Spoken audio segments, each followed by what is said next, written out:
اهلا بيكم اصدقاء قناه معمرو. هو انا فاتحه القناه ليه؟ والله يا جماعه انا فاتحه القناه دي علشان ابعد خالص عن الشغل بتاعي الاخصائي النفسي والمشاكل اللي كل شويه بتجيلي وكل الحاجات دي، عشان يعني اعيش فيها شويه كده. اعمل حاجات مرحه، احب الضحك، احب الهزار، احب الحاجات دي.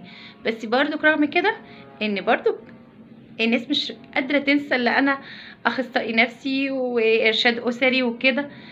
ما زالوا بيتصلوا بيا، بيحكوا ليا حكاياتهم، بيحكوا ليا القصص بتاعتهم، وعايزيني طبعا اساعدهم، وده حقهم عليا. امال انا اتعلمت ليه؟ ما انا اتعلمت اكيد علشان خاطر الناس ديت.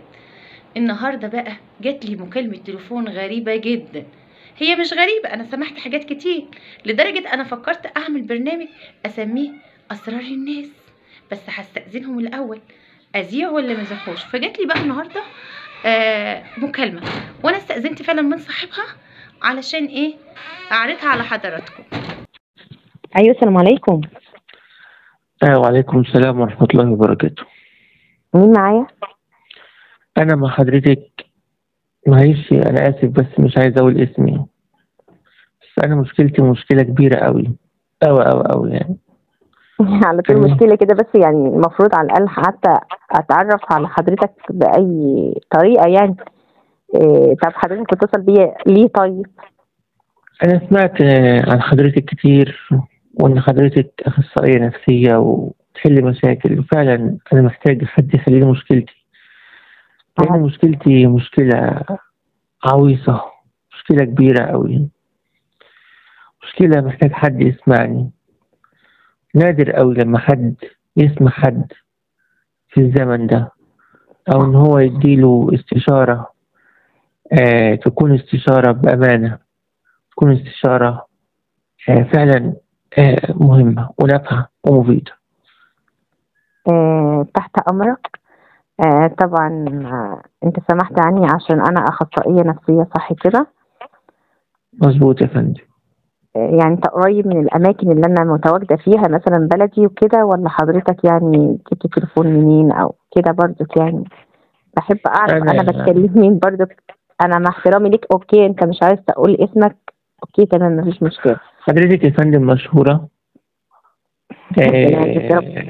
وكنت شفت حضرتك في أماكن كتير، وحضرتك يعني ليكي بصمات كتير إيجابية، فأنا حبيت إن أنا أستفيد بالبصمات دي وآخد استشارة من حضرتك، لأن أنا حياتي حياة، يعني محتار في حياتي، طيب حياة ماشي، صعبة. اسمحي لي أحكي. أبدأ لك منين ولا منين ولا منين؟ من الحتة اللي وجعك، بس من الحتة اللي تعبك أكيد يعني، وفي نفس الوقت برضو عايزين نعرف الحاجات والله الحلوة برضو. يعني من شر البلية ما يضحك، يعني أنا دلوقتي بضحك، أبدأ منين؟ من كتر المتاعب الكتيرة والمشاكل الكبيرة بصراحة. هفهمك حاجة. كونك إنك اتصلت وإنك بدأت عايز تلاقي حلول، إذا هي ده بداية العلاج وبداية الانفراج إن شاء الله. لأن إحنا دايما بنقول لازم نعبر عن مشاعرنا، أو نعبر عن الحاجات اللي جوانا اللي مزهقانا، يا إما نكتبها يا إما نحكي. وكونك إنك بتدور على متخصص وتحكي له، يبقى دي البداية إن شاء الله اللي هيكون بعدها الانفراج. اتفضل حضرتك.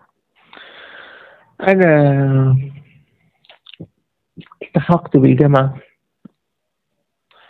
الحمد لله رب العالمين، كنت مجتهد جدا في الجامعة وبشارك في كل الأنشطة الطلابية والعين كانت عليا من كل البنات يعني، وأنا كنت بحط حدود وكنتش بسمح لأي بنت إن هي تتخطى حدودها يعني. لغاية الحمد لله ما كملت ال4 سنين، والحمد لله يعني كنت ماشي على الصراط المستقيم.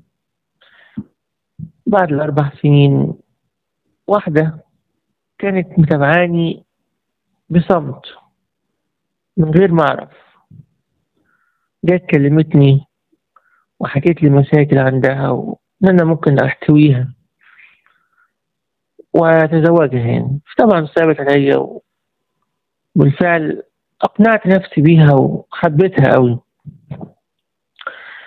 بس مع الأسف هي ما كانتش بتحبني، لأن هي كان عندها هدف تاني. أم، قابلت كتير من الإهانات من أهلها. حضرتك سامعاني؟ سامعاك والله. انا عادة مش بعمل اي مقاطعة يعني للحالة الموجودة يعني، فانا سامعاك. بس انا حاسة ان الموضوع داخل هيكون كبير يعني، فاكيد احنا هنحتاج نقعد مع بعض جلسات. بس تقولي المختصر في التليفون برضو، وإن كان كده إن شاء الله هنقعد مع بعض. بس هستأذنك، أنا هنشر المحادثة دي عندي على القناة على اليوتيوب. بحب أنا بداية أخد آراء بعض الناس برضو، وإن طبعا. شاء الله إحنا موجودين مع بعض. كمل لي باختصار حاليا. المهم قابلت إهانات كتير من أهلها وما كانوش موافقين، والمهم يعني الجواز تم، وبعد كده انفصال بعد 7 شهور. بس أنا حبيتها قوي، لأن أنا كنت داخل بنية صافية. يعني نيتي كانت نية صافية، لذلك أنا حبيت بصدق. الموضوع بالنسبة لي كان صدمة كبيرة قوي. أتعافى إزاي من هذه الصدمة باختصار؟ تعافى إزاي من هذه الصدمة باختصار؟ سؤال جميل جدا. هي لسه موجودة معاك حاليا في قلبك، رغم ان هي انفصلت بعد 7 شهور من الجواز؟ لأن أنا أصيل، اللي بيربي قطة أو بيربي كلب والكلب بيموت بيصعب عليه، فبالك دي إنسانة وعشنا مع بعض ودخلت بنية صافية وحبيت بصدق وإخلاص،